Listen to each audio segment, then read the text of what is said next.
Students, बच्चे हम कर रहे हैं अब इसका electrode potential and chemical reactivity D block elements की। तो क्या बताया गया है यहाँ पे कि कहते जो आयनाइजेशन जो थर्मोडायनेमिक स्टेबिलिटी है किसी भी कंपाउंड की, उसका किससे पता चल सकता है? हमारी आयनाइजेशन इंथैल्पी से। ठीक है, क्या चीज़ यहाँ पे आपने नोट करनी है कि smaller the ionization enthalpy stable is the compound. ये चीज़ आपने ज़रूर ध्यान में रखनी है कि अगर किसी चीज़ की आयनाइजेशन इंथैल्पी की वैल्यू कम होती है तो उतना ही ज़्यादा वो कंपाउंड स्टेबल होता है। कौन सी फॉर्म में बच्चे? सॉलिड फॉर्म में। जैसे यहाँ पे निकल और प्लेटिनम का बहुत इंपॉर्टेंट क्वेश्चन है। यहाँ पे ये क्या है बच्चे? निकल 2 पॉजिटिव, प्लेटिनम 2 पॉजिटिव की वैल्यूज़ दिखाई हुई है। अगर 2 पॉजिटिव ऑक्सीडेशन स्टेट है तो कम वैल्यू किसकी है? देखो निकल की, प्लेटिनम की ज़्यादा है। दैट मीन्स जो निकल 2 कंपाउंड है वो ज़्यादा स्टेबल है, प्लेटिनम 2 नहीं है। प्लेटिनम 2 आपको बहुत कम मिलेगा, नहीं मिलेगा, निकल 2 के ही कंपाउंड मिलेंगे।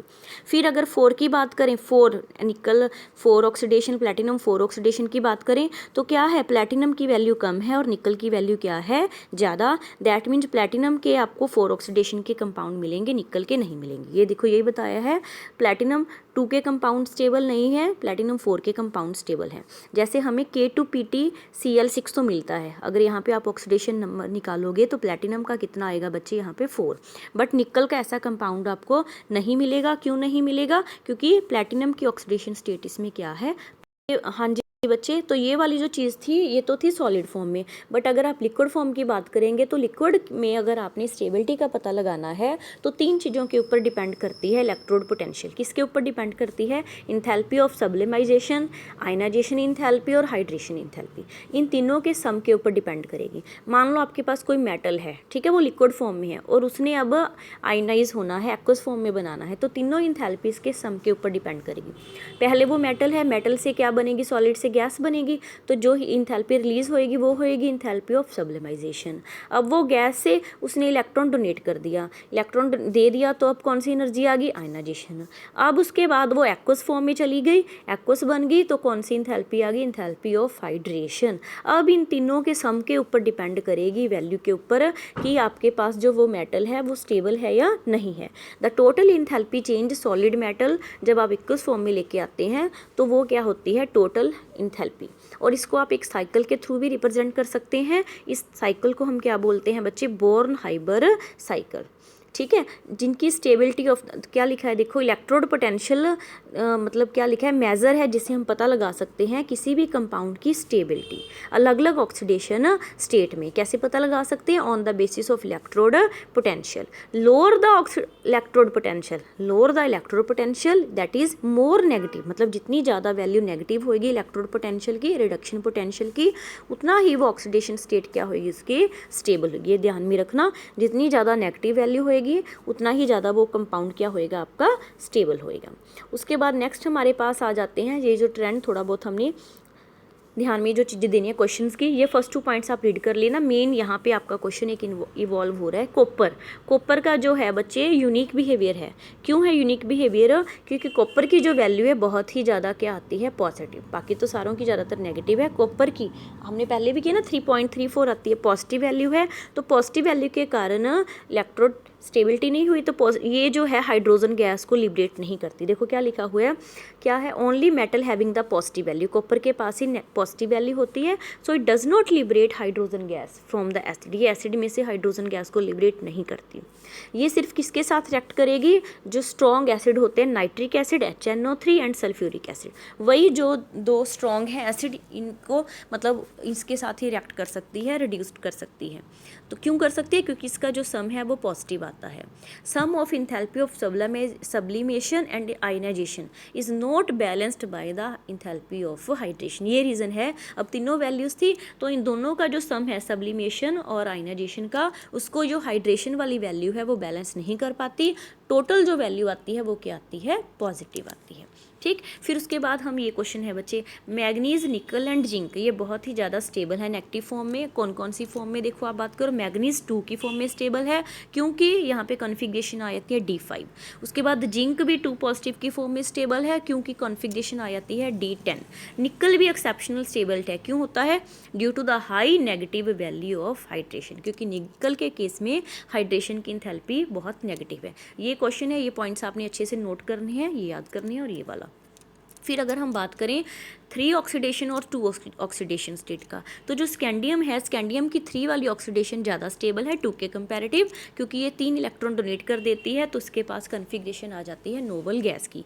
जिंक की कौन सी स्टेबल है बेटा, 2 वाली हम कर चुके हैं। मैग्नीज की भी कौन सी स्टेबल है, 2 वाली।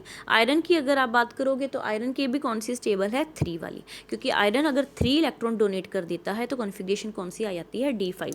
ये नोट करते जाओ साथ के साथ कि कौन कौन सी स्टेबल है, अदरवाइज कंफ्यूज हो जाओगे बाद में। जो वेनेडियम है, वेनेडियम की कौन सी स्टेबल है बेटा, 2 पॉजिटिव। क्यों, क्योंकि 2 इलेक्ट्रॉन डोनेट करके इसमें भी क्या आ जाता है आपके पास, हाफ फील्ड कॉन्फ़िगरेशन आ जाती है। फिर हम बात करते हैं केमिकल रिएक्टिविटी। केमिकल रिएक्टिविटी की अगर आप बात करेंगे, इसमें क्या आता है, हाँ जी, transition metals are very widely chemical reactive, बहुत ज़्यादा मतलब रिएक्टिव मेटल्स होती हैं। उसका रीज़न क्या है, हाईली इलेक्ट्रोपॉजिटिव कैरेक्टर है इसका, इलेक्ट्रॉन डोनेट करती हैं बड़ी जल्दी, ठीक है, मिनरल फॉर्म में। और कुछ क्या है इसमें, नोवल स्टेट फॉर्म में आ जाती हैं, वो नोवल फॉर्म में आ गई जो नोवल गैस के, वो रिएक्ट नहीं करती। अब बात करें अगर ट्रांजिशन मेटल्स की, कॉपर के अलावा सारी जो ट्रांजिशन मेटल्स हैं वो हाइड्रोजन गैस को लिबरेट करती हैं, हमने पीछे ही कर लिया, वही सेम चीज़ें रिपीट की हुई यहाँ पे। वही मैग्नीज 2 पॉजिटिव की डाइवेलेंट कैटाइंस बना लेते हैं, क्योंकि वो स्टेबल हो जाते हैं, उसके बाद उसकी टेंडेंसी कम हो जाती है। यहाँ पे कुछ ज़्यादा वो पॉइंट्स नहीं हैं, वही वाले हैं जो हमने किए हुए हैं, ठीक है। फिर हमारे पास क्या आ जाता है, सॉरी क्या बताया है यहाँ पे, more negative electrode value of, ये भी हम कर चुके कि इनकी 2 पॉजिटिव वाली ज़्यादा स्टेबल होती हैं, ठीक है, वही सारी हैं बच्चे, देख लेना। फिर ऑक्सीडेशन स्टेट की बात कर रहे हैं, ये मैं आपको कल भी करवा चुकी हूँ कि जो बहुत ज़्यादा ऑक्सीडेशन नंबर शो करते हैं, उसका रीज़न भी क्या है, क्योंकि इसमें S और P वाले इलेक्ट्रॉन्स को ये डोनेट कर देते हैं या बॉन्डिंग में यूज़ करते हैं। जैसे जैसे आप मिडल में जाएंगे तो हायर ऑक्सीडेशन नंबर आते जाएंगे, और जैसे जैसे मिडल से फिर आप आगे जाएंगे तो अनपेयर्ड इलेक्ट्रॉन की गिनती कम होती जाती है, जिसके कारण जो ऑक्सीडेशन स्टेट भी कम हो जाती है। अब सबसे ज़्यादा ऑक्सीडेशन स्टेट जो शो करता है वो करता है बच्चे ऑस्मियम। ऑस्मियम करता है +8, ये याद करना है, मैक्सिमम ऑक्सीडेशन स्टेट +8 ऑस्मियम करता है। कुछ कंपाउंड्स में रुबीडियम भी करता है, ये भी ध्यान में देना है, ठीक। अब उसके बाद हमने आगे क्या करना है, हमारे पास आता है क्या है बच्चे, क्यों ये ऑक्सीडेशन स्टेट इतनी ज़्यादा शो करते हैं, इतनी वैल्यूज़। उसका रीज़न वही था कि इसमें D और S वाले इलेक्ट्रॉन्स हैं जो बॉन्डिंग में क्या होते हैं, यूज़ हो जाते हैं। फिर क्या बताया हुआ है कि +2 ऑक्सीडेशन के अलावा जो स्कैंडियम है, देखो वो +3 ऑक्सीडेशन भी स्टेट शो करता है, ये पीछे बता चुकी हूँ क्यों करता है, क्योंकि स्टेबल कन्फिग्रेशन लेने के कारण। अच्छा, जो चीज़ आपने यहाँ पर याद करनी है, बाकी चीज़ें मैंने जो आपने अच्छे से लर्न करनी है वो बता चुकी हूँ। क्या है कि अगर ऑक्सीडेशन स्टेट +2 और +3 होती है तो ये कौन से बॉन्ड बनाते हैं, आयनिक, ठीक है। अगर ऑक्सीडेशन स्टेट हायर होती है वैल्यू, मतलब 4 5 6 7 8, तो ये कौन से बॉन्ड बनाते हैं, कोवलेंट। ये चीज़ आपके ध्यान में होनी चाहिए, ठीक। 2 और 3 वालों का आयनिक बॉन्ड होता है और हायर वालों का कौन सा होता है, कोवलेंट बॉन्ड होता है। For all the bonds between manganese and oxygen are covalent, क्योंकि यहाँ पे कितनी ऑक्सीडेशन स्टेट देखो 4, तो इसके कारण यहाँ पे कौन से बॉन्ड है, सारे के सारे कोवलेंट हैं। Manganese show the oxidation state +2 से +7 तक दिखाता है, ये सारा मैं आपको बता चुकी हूँ। ऑक्सीमियम 8 दिखाता है मैक्सिमम, कुछ केस में रुमीडियम भी दिखाता है, ठीक है। ये भी बता चुकी हूँ कि मिड तक बढ़ती है, उसके बाद कम होती है, ये सारा कल आपको मैं करवा भी चुकी हूँ ऑक्सीडेशन स्टेट वाला, कि कहाँ पे कितनी ज़्यादा ऑक्सीडेशन स्टेट आती है। ये भी आपको मैंने कल बताया था कि मॉलिब्डेनम और जो टंगस्टन है, ठीक है, वो ज़्यादा मतलब हायर ऑक्सीडेशन स्टेट शो नहीं करते, क्रोमियम करता है, इसलिए क्रोमियम का तो कंपाउंड हमें मिल जाता है CrO3, बट MO3 WO3 हमें नहीं मिलते। क्यों नहीं मिलते, क्योंकि ये ऑक्सीडेशन स्टेट ये वाली शो नहीं करते। फिर हमारे पास आ जाता था, इसके बाद क्या करना था, ये वाली चीज़ है कि ट्रांजिशन मेटल्स हैं लो ऑक्सीडेशन स्टेट बनाती हैं, कई जगह पे कम्प्लेक्सेस भी बनाती हैं। नेक्स्ट जो चैप्टर कोऑर्डिनेशन कंपाउंड है वहाँ पे करेंगे, क्लियरली पता चल जाएगा कि लिगेंड्स के साथ बॉन्ड भी बनाते हैं, मतलब सिर्फ ये सिग्मा बॉन्ड ही नहीं बनाते, कई बार ये पाई बॉन्ड भी बना लेते हैं। तो वो पाई बॉन्ड बनाने के साथ जो कम्प्लेक्स बनता है वो हमारे पास कोऑर्डिनेशन कंपाउंड आगे करेंगे हम, वो होता है। जैसे कॉपर है, कॉपर CuC1Cl, इसमें कितनी ऑक्सीडेशन स्टेट है, +1। निकल है, निकल टेट्रा कार्बोनाइल, NiCO4 है यहाँ पे बच्चे, निकल टेट्रा कार्बोनाइल, और जो आपके पास आ जाता है FeCO3, इसमें क्या है, इनकी ऑक्सीडेशन स्टेट 0। क्यों आएगी, ये नेक्स्ट चैप्टर में आपको क्लियरली पता चल जाएगा। यहाँ पे जो इसने क्या है, इसके साथ सिग्मा बॉन्ड नहीं बनाई बल्कि पाई बॉन्ड के साथ बॉन्डिंग की है, ठीक है। उसके बाद क्या है कि ऑक्सीडेशन स्टेट जो होती है मेटल्स की, जो ऑक्सीडेशन स्टेट है बच्चे मेटल की, वो सॉल्वेंट के साथ बनाते हैं, वही ऑक्सीडेशन रिडक्शन भी करते हैं। अलग अलग ऑक्सीडेशन स्टेट जो ज़्यादा, देखो कॉपर 1 ज़्यादा अनस्टेबल है, इतनी स्टेबल नहीं है एज़ कम्पेयर टू कॉपर 2, ये बता ही चुकी, क्योंकि कॉपर 2 करने के बाद इलेक्ट्रॉन डोनेट हो जाते हैं एक्स्ट्रा वाले और ये स्टेबल आ जाती है।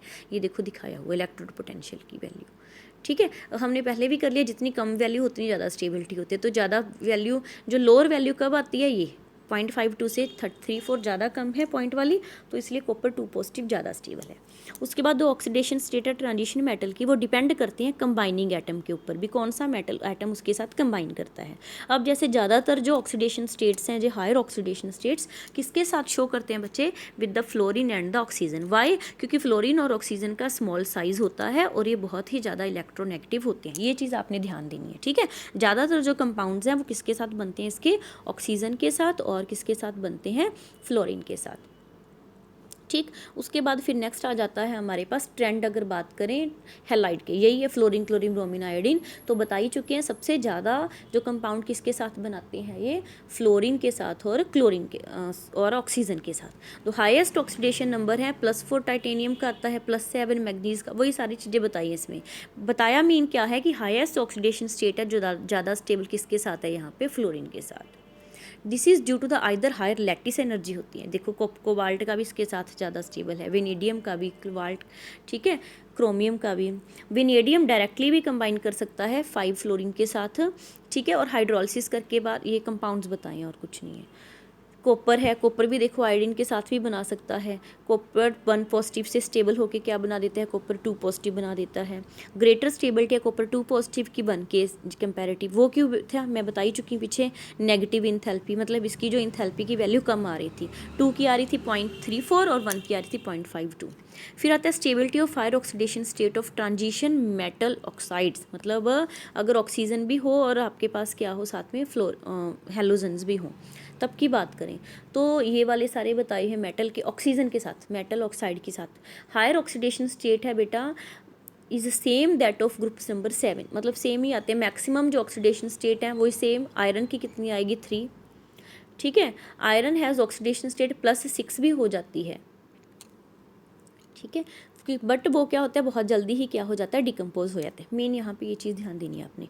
Oxygen stabilises the highest oxidation state even more than fluorine. अब हमने क्या किया था कि ज़्यादातर जो कंपाउंड्स बनते हैं वो फ्लोरीन और ऑक्सीजन के साथ बनते हैं, बट यहाँ पे क्या बता दिया कि ऑक्सीजन फ्लोरीन से भी ज़्यादा बनाती है। उसका रीज़न क्या आ जाता है, ये देखो MnF4, बट Mn ऑक्सीजन 7 के साथ कंबाइन कर लेती है। उसका रीज़न क्या है, क्योंकि ऑक्सीजन इसके साथ मल्टीपल बॉन्ड बना लेती है, तो मल्टीपल बॉन्ड बनाने के कारण ज़्यादा ऑक्सीडेशन स्टेट, ज़्यादा कंपाउंड्स बन जाते हैं। जैसे ये वाला कंपाउंड ये आ गया हमारे पास Mn2O7, इसमें क्या किया है, मैग्नीज के लेफ्ट एंड राइट दोनों साइड पे ऑक्सीजन ने बॉन्ड बना रखे हैं और एक कॉमन बॉन्ड भी बना रखा है दोनों के बीच में, क्लियर। तो ये सारी चीज़ें जो आपको बताई अच्छे से आपने लर्न करनी है और नोट डाउन करनी है। Thank you.